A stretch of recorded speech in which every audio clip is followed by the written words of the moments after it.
exclusive magazine Nabino Solo la plus. Yamokola Lelo et Bandi avec un pacte paix idéologie. Merci pour la confiance, paix fidélité. Vous allez tellement. Et bien, à Kolanda Yango, Mbote Nabino Boyebake, sélection Yamokola Lelo et Salami na Fiston Perro.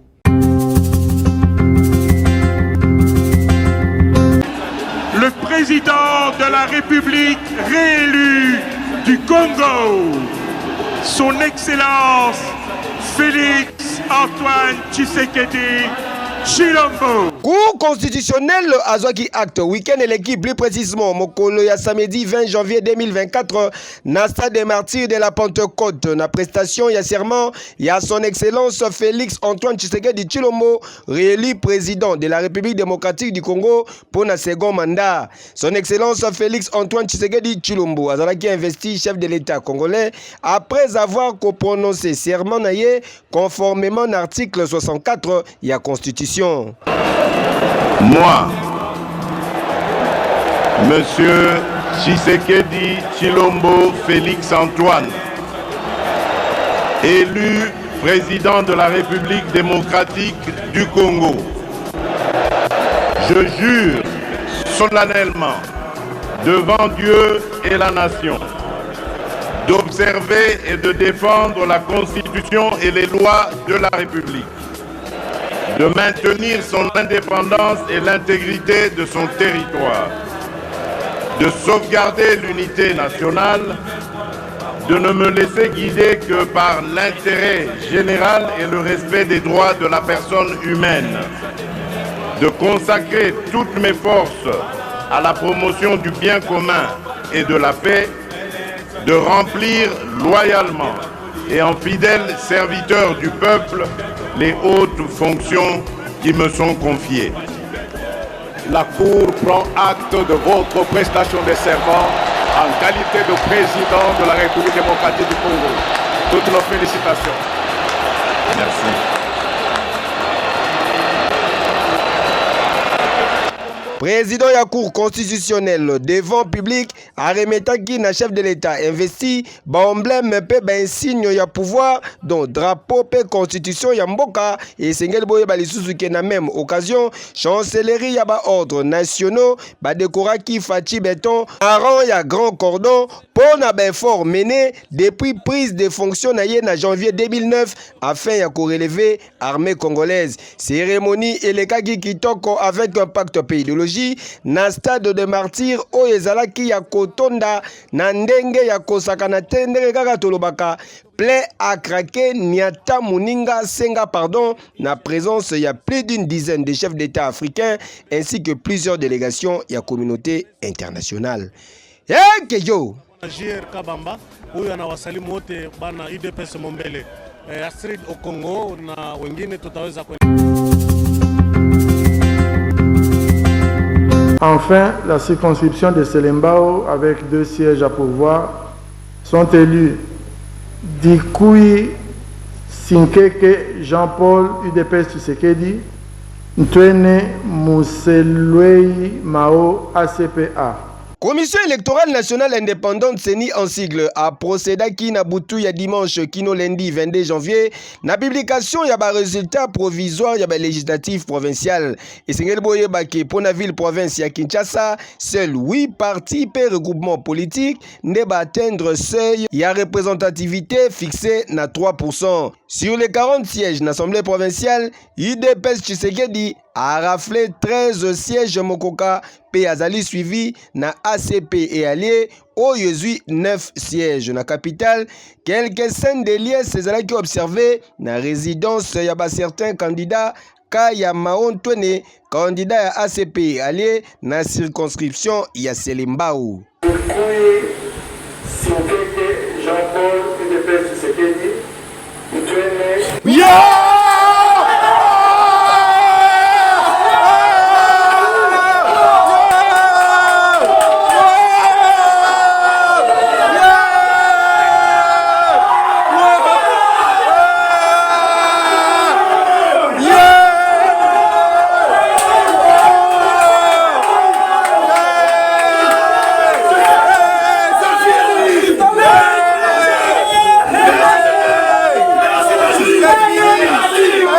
Jusqu'aux environs, il y a 2 h du matin, électeur naye balalaki te. Au contraire, bazalaki nde koya ebele ko partager esengo ya victoire. Il y a désormais chouchou ya Selembao, l'homme de 48 ans ya Selembao, Maontwene Musilweye.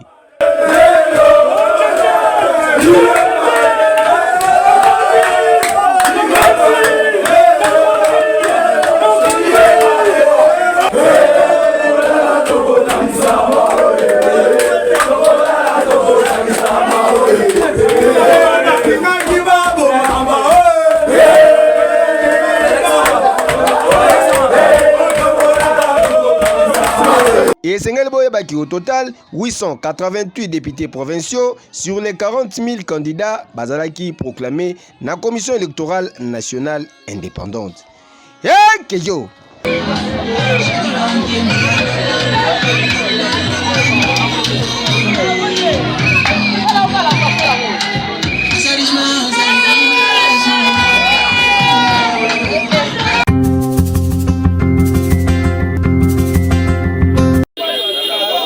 Non, 9 jours ya moyibi pe un jour bakokanga ye ndenge eloba bakulutu batu oyo bomoni balali na seboye babomi bango bazali batu mabe bakriminel oyo bayaki koyiba lobi eleki na Sophie Bank tozali awa na commune ya Gombe juste na sima ya gare centrale. Selon information tozi sur place bayaki pona ko cambrioler banque oyo na butu bayiba mbongo kasi malheureusement pona bango bakutanaki na résistance ya ba élément ya la police nationale congolaise oyo ba surveillaka banque oyo. Après échange de tirs mibale parmi groupe ya ba criminels bakoyaki sur place pe misusu tui la musi ya zaza yokali solo. Ba criminel o ba koiba mbongo sikoyo awa na Sophie Bank.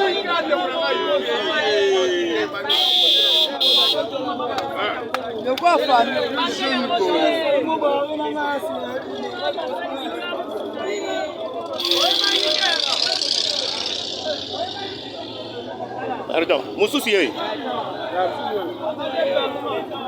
Mususu yeyo. Pardon. Mususu yeyo mokonzi. Keba mokonzi afilme ya keba.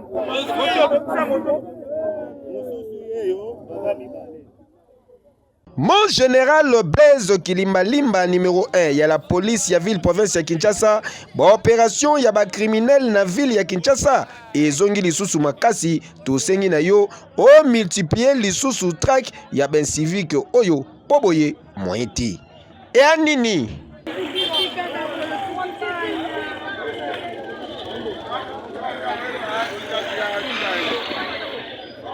Omoni ça n'a péché. Ça n'a péché. Ça n'a péché.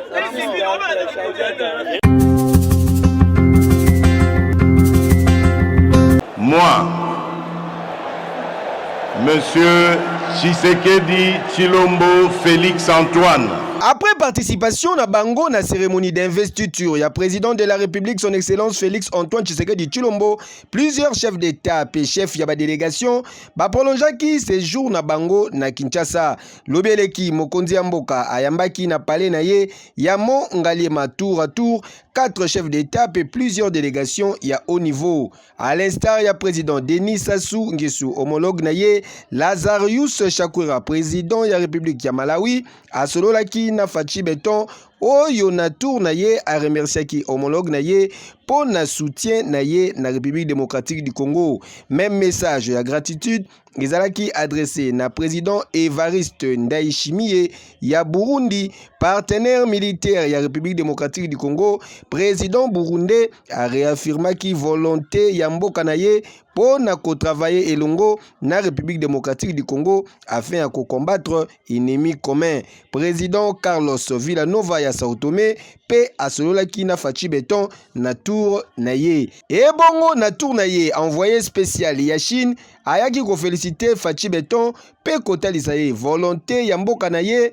pour la coopération et Cuba na République démocratique du Congo. Représentant ya président ya Serbie a raté poids à 0 yepe ayaki kotalisa message ya président na ye adressé na son excellence Félix Antoine Tshisekedi Tshilombo. En tout cas, oyo ezali ko démontrer nzela oyo Faci Beton Mukontombolo azui pour na ko travailler afin ko développer mboka na ye République démocratique du Congo. Hey yo.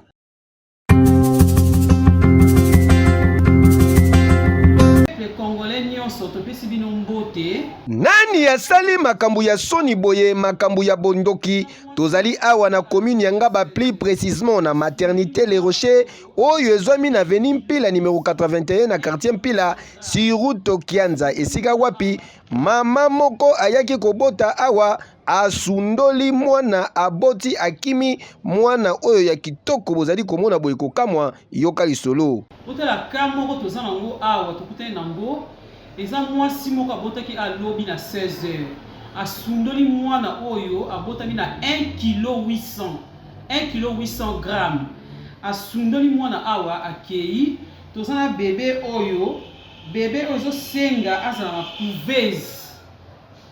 na couveuse mais tozana lisungi te yango tosenga na bato nyonso motema malamu po basoutenir bebe oyo baprotéger po totia ye na couveuse toza juste na Kianza na commune na Ngaba arrêt maternité Les Rochers en face ya ONG Anga tosenga na mutu nyonso motema malamu oyo akoki kocontacte biso na numéro oyo 081 795 63 24 pour la lisungi ya mwana oyo. Vraiment esali pasi tango batu misusu bazali kolela butu moi bazali kokende na losambo pona kosenga nzambe ya pesa bango mabota kasi tala na mupanzi mususu ba irresponsable ya boye aboti asundoli mwana na hôpital pe akimi. Imaginez yende Faci alobi pour ko réclamer ki bino nde ba véritable parent na ye sia bandoki.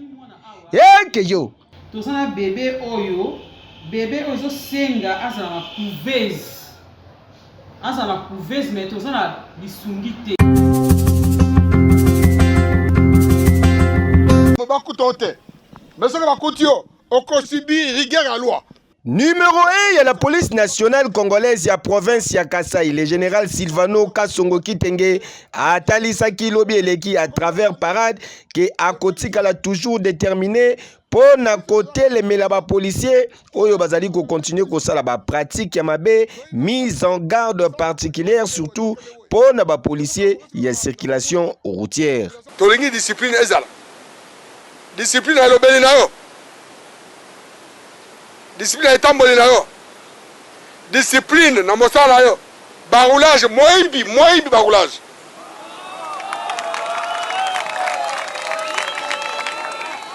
Bozo tongisa population makasi. Borotel ma rond-point na miso rond-point 6h wana moto l'équipe bozo la moto lokola balle lokola oza gardien. Ozo sauter vous devez sauter. Auditoire ça depuis na la kangina no roulage mon côté bozela. Auditoire baninga bila kisasa dans la prison combien? Et tikalibino. Boye ba ke semaine boka mabele. Mais ceux qui commettent infraction, benga na malembe. Balobi za la ferme mais courtois, la courtoisie. Vous a ferme, loi et lobby boye. Mais tala makambo sali yo mais bato 4 ata mon moto 4 personnes. Papa infraction pendant na pemeni ha. Tala ba ke premier na bureau. Mais yo zo sauter muto ken, ceux qui muto koi azoki akufi yo okosomele bomo mosusu. Kaka ndenge alakaki kaka ndenge esalami mokolo ya lobi batie maboko na roulage oyo bozali komona ye aselivraki na pratique ya tracasserie ya ba motard yoka lisolo azalaki affecté na rond-point 6h mais curieusement là abimi na rond-point 6h akei kosala divagation en dehors à poste nae akei se retrouver sur l'avenue de la ferme na avenue de la mission nde sika akeko kangawe wa moko na brutalité contrairement na ndenge commissaire provincial alobai na parade ya lundi na bousculade wana we wana aya tuti mwana moko ya 6 ans autai na classe élève ya 6e primaire mwana wana azoki ye balokote na bato bazalaki wana moninga na azalaki naye aponyoki soit disant ki azolanda wewa wana. Il est parti pour ne plus revenir, mais la femme a été prise en charge par la police azozwaki sin hôpital na biso jusque ce qui est aussi là. Arrêté sur ordre du commissaire provincial Silvano Kassongo, comme qui le veut le chef de l'État, commandant suprême, son excellence Félix Antoine Tshisekedi Tshilombo, oyo a prometaki tolérance zéro vis-à-vis na ba policier récalcitrant atindi policier oyo na auditorat po na a répondre na ba axe na ye. Kasi sengel boye ba ke policier oyo azalaki automatiquement renvoyé na police ya circulation routière, donc à longwe roulage pe ba reproché na abandon de poste pe violation des consignes.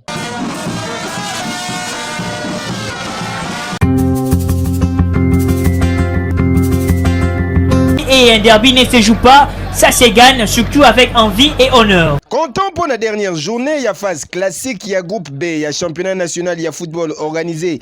Na Ligue nationale, il y a football, il y a foot en sigle. Rencontre entre Daring Club Motema PMBP, Association Sportive Vita Club, et Soukaki Nambutu Mbutu Kose. Naba supporters, suite, il y a penalty accordé. Naba Dauphin Noir, il y a Kinshasa à 37e minute de jeu. Dans poteau, il y a Jonathan Itengalongo qui remet dans l'axe. Piana Mondindi la tête.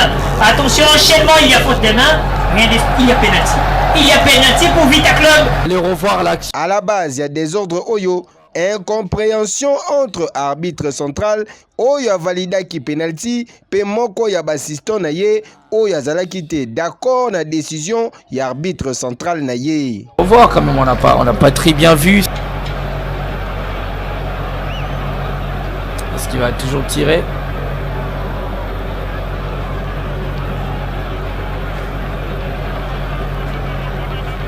Mbala moko mabanga et bandi ba supporters ya des deux équipes ba envahir zone neutre, arbitre azalaki obligé ya ko arrêter jeu. On sait quand même.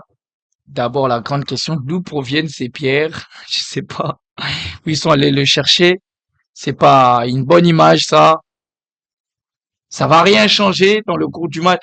Si il faut que la rencontre reprenne, ça va rien changer. Tout ça, ça change rien parce qu'après, voilà, ces pierres ne vont pas arrêter ne vont pas arrêter indéfiniment ces matchs. Ça va toujours se jouer. Ça va se jouer un beau jour. Même si aujourd'hui ça s'arrête, ça se jouera toujours. Donc c'est pas une solution de lancer des projectiles pour s'attendre à ce que la décision change ou que que la réalité puisse être tout autre. Ça va finir toujours par... Et après tout ça, il y aura quand même des lourdes sanctions. Malgré intervention, il y a la police nationale congolaise, je et reprenant qui les sous-soutés, pe ba joueur bazalaki obligé, il y a qu'au regagner ba vestiaire. Donc, tu sais, tu peux ta ballon. Ouais. Ballon, ils ont un terrain. Tu peux ta ballon, que le meilleur gagne. On a le même terrain. Toyebi, moutune surtout azalaka marake moyema to si sara match. Ma biso to gagne to super nati équipe adverse apoyi vers club abeta vite na penalty. Comment? Na éviter. Même si ba gardien adversaire absobo ya rekoma na terrain, la éviter. Comment? To ko différencier ma la gardien arbitre a insisté. Gardien arbitre a insisté ko na poto mais gardien soboya. Réaction ya Ligue nationale ya football ezali attendu na ba jour ezali koya dossier ezali sikoyo na mesa ya commission ya discipline ya Ligue nationale ya football oyo esengeli ekata likambu oyo dossier à suivre. Et moi je me demande, il y a vraiment personne pour maîtriser ce supporter et la liberté qu'ils ont à descendre en zone libre et surtout de s'amener jusque devant presque vers la pelouse et lancer leurs projectiles. Ils sont pas maîtrisés, ils sont pas pris. Ce matin, quand je l'ai eu au téléphone, je lui ai parlé que je voulais un peu vous rencontrer aussi. Secrétaire général, il y a Union pour la démocratie et les progrès social UDPS, Augustin Kabouya Chilumba. Azaliko continuer. Série y a rencontre inscrit na cadre y a tournée de consultation, paix échange avec ma membre et présidium. Il y a Union sacrée de la nation suite à création. Il y a bloc politique pacte pour un Congo retrouvé. PCR na ba membre misusu. Il y a Union sacrée notamment Vital Kamere, Lobi Eleki, Zalaki Tour. Il y a Jean-Michel Samalou Konde, actuel premier ministre. Au sortir, il y a entretien na bango AK47, Augustin Kabouya, Atalisaki Boye. Ce matin, quand je l'ai eu au téléphone, je lui ai parlé que je voulais un peu vous rencontrer aussi, puisqu'il y a l'actualité qui occupe les médias, les réseaux sociaux, autour de la plateforme créée par un membre du Présidium, ce qui est tout à fait normal que moi je n'ai pas condamné, puisque les membres du Présidium peuvent se réunir, se concerter, je suis d'accord avec ça, mais qu'on ne puisse pas en faire un problème pour nous diviser. Et je voulais parler avec tout un chacun et connaître sa position. C'est ce que je viens aussi de faire avec le Premier ministre. Nous avons échangé autour de cette question. Bon, moi, ce qui me concerne, je pense que ce n'est pas un grand dossier qui peut créer des suspicions ou bien des divisions parmi nous. Bref, nous avons parlé en famille. C'est ce que vous pouvez retenir. L'initiateur de l'Union sacrée, c'est le chef de l'État. Nous travaillons parce que le chef de l'État veut que nous soyons là. L'Union sacrée n'est pas une initiative de quelqu'un, ce n'est pas une initiative d'un membre du Présidium. Mais je demande aux uns et aux autres de ne plus beaucoup dramatiser. Depuis hier, j'ai rencontré les membres du Présidium, ils sont tous sereins pour accompagner le chef de l'État dans son second mandat. Kasi Sengeli Boye Bake, aucun parti ni regroupement politique va réunir majorité. Il y a 251 députés après l'élection législative nationale, donnant ainsi possibilité à Mokondi Mboka, son excellence Félix Antoine Tshisekedi Tshilombo, a nommé informateur Moko en vertu de l'article 78 de la Constitution pour identifier une nouvelle majorité Oyo Ekopona, prochain chef du gouvernement. Dossier à suivre.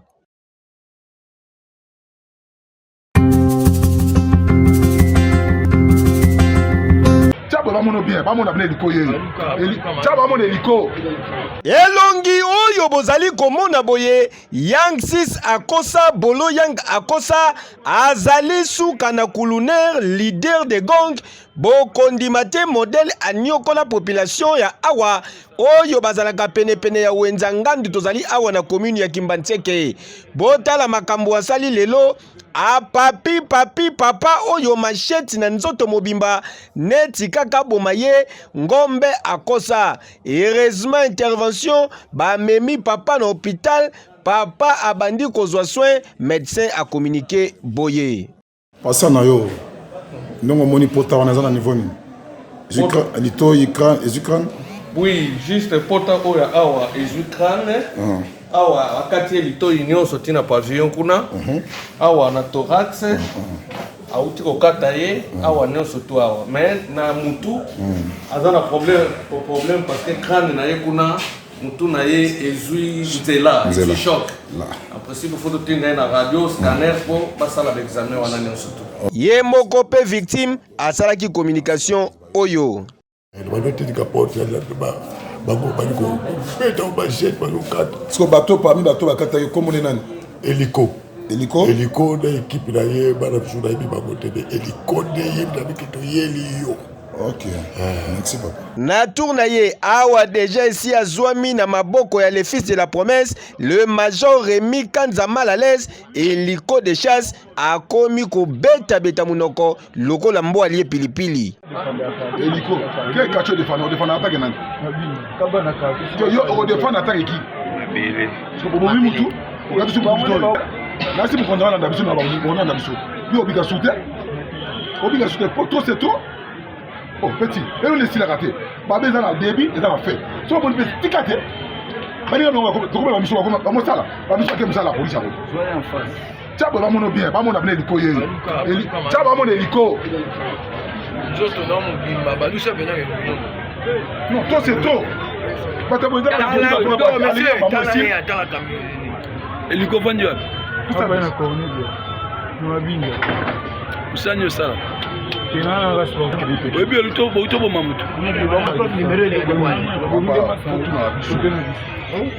Tangu azwaki maloba patron ya intervention Tukin numéro 1 ya escadron ya la police ya assainissement ya ville ya Kinshasa, le major Rémi Kanza Malaise a communiqué boye. Merci l'information à secteur de Kodi. Même ba na momi bale baza bakuluna. On a moni na ba mbele ba kuluna, ya on petit ici institution, ya chargé d'opération, ya chata Kimbateke 1 pour mettre au tiers main forte. Donc on a une équipe na to ça to organiser programme pour frapper bango maintenant. Tout le monde a si beaucoup d'image sur le Canadien hélico, hélico kaka lelo, alors qu'on va pas volcan. Donc on matera lelo pas volcan. Bien bien na ba c'est lelo koto na famille c'est ba ola la te. Ah mata tout doit pas volcan. Donc on va pas bateau ba bomi pe ba kati moto toy.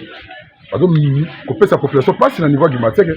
Donc hélico lelo kana zo ba ni zo nga awa siko na zo hélico tout doit encore ta mabela volcan. Donc population on peut sa confiance à la police na bino. Toza wana yesi moi retard ezaka moke boyebi ndenge ezala kaka. Mais pour ça la tout nécessaire tout sécuriser. Il y a aussi ordre échelon, Mathieu Poncho. Mathieu la Poncho sur place, la police va un stand de Bayouana. Jusqu'à nouvel ordre de Baoulouana. Il va avoir un stand de Bayouana pour qui m'a venu contre un niveau à Vakou, qui connaît les dégâts qui les a. Il y a un moment où sur place, en tant que Ouazali Moko, la côte d'assainissement avec ça. On a quitté pour notre chabena ordre, pour assainir, pour Chakimia. Merci. Ah oui, Moussala ezali komonana. Merci na major Rémi Kanza Malaise. Kasi tokosenga ke hélico de chasse oyo abima lisusu te ye ebongi penza akende kolia vungule. Batu nyonso oyo asala mabe hélico de chasse yeyo bokende ko charger dossier na ye. Boye kitoko te e nini? Tchaba va mon bien, va mon abonné hélico. Tchaba va mon hélico. Les Brazzavillois, ouvrez les cœurs. Likambo ya surveillance ya fleuve Congo oyo ekomi kokotisa keto na ndenge ya kosakana te, ba voisin ya Congo Brazzaville ba komi partager na blague ya humoriste congolais Herman Amisi.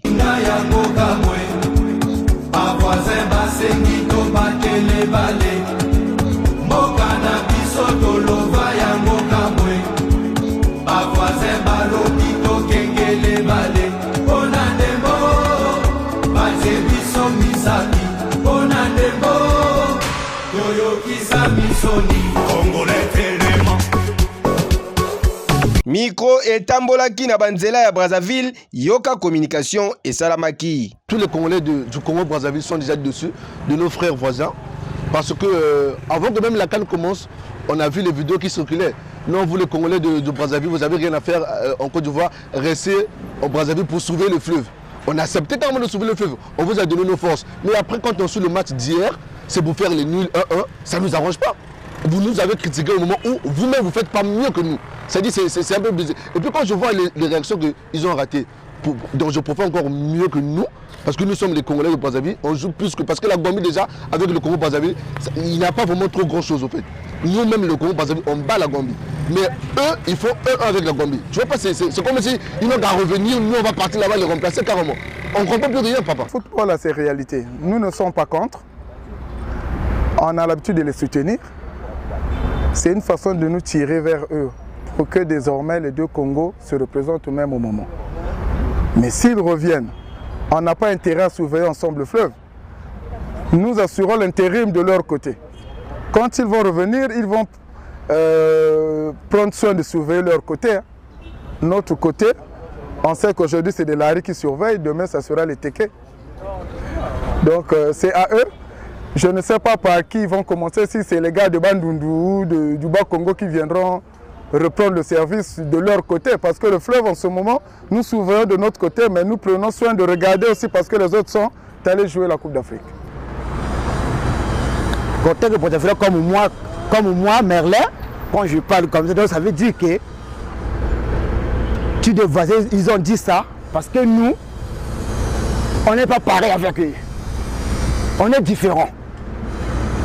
Parce que là-bas, c'est le Congo RDC, ça c'est le Congo Brazzaville. Mais pourquoi on peut nous dire de sauver le fleuve? Là, on nous manque de respect. C'est pas bon. Il faut qu'on change.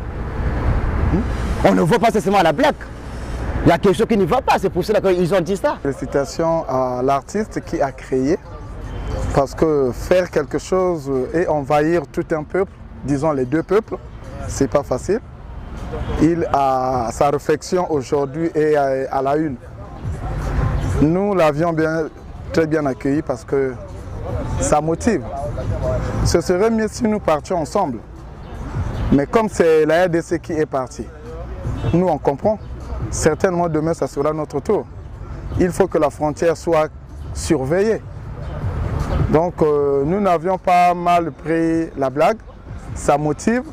Ça veut dire que prochainement, nous devions faire autant pour que ça soit également leur tour de surveiller le fleuve. Noko! Ah, Noko! Et Subino, problème te, Bokengela Kaka et Balea Congo. Herman Amissi, au lobby? Les Brazzavillois, ouvrez les cœurs. Ouvrez vos cœurs, laissez-nous gagner. Hein? Ouvrez vos cœurs. Aïe, on ne peut pas s'amuser un peu? Oh. Ouvrez vos cœurs, laissez-nous gagner. On a tout pour gagner. Nina wasila kate to komi na suka ya édition ya mokola lelo bo sepelaki na ba image ndenge kalinga miboye bo pesa merci na papa na BBBB bo comprendre que Béni Lola papa na 4B bo semba ke régie finale simba maki na Voldi ngituka chemisa pia wolo kuna et puis montage zalaki Gédéon Luputu bama tabakita baba kolma bele fils mani na préférabino merci.